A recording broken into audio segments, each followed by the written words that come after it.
We're going to solve another system of equations using matrices.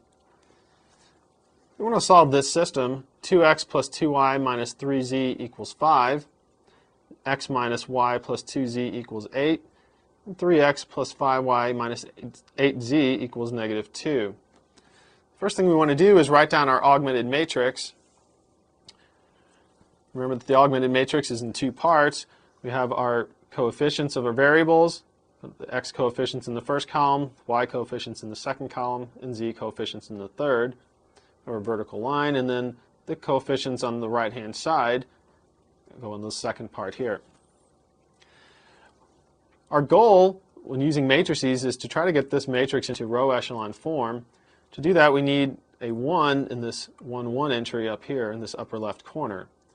We can do that by switching the first and second rows.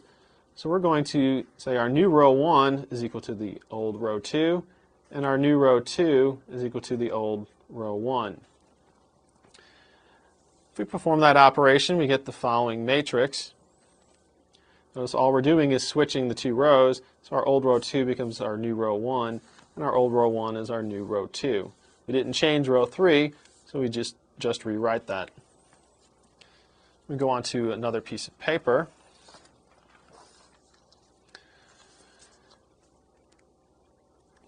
Here we've just rewritten our last matrix to work from there.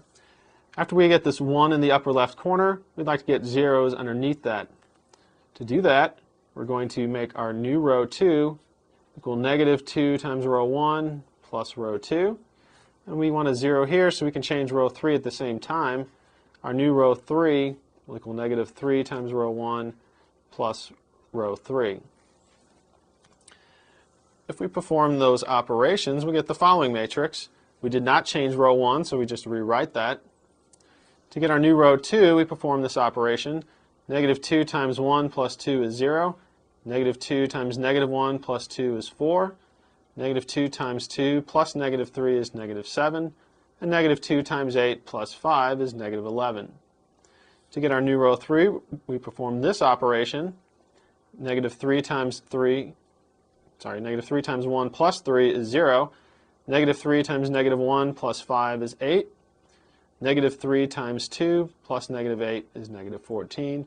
And negative 3 times 8 plus negative 2 is negative 26.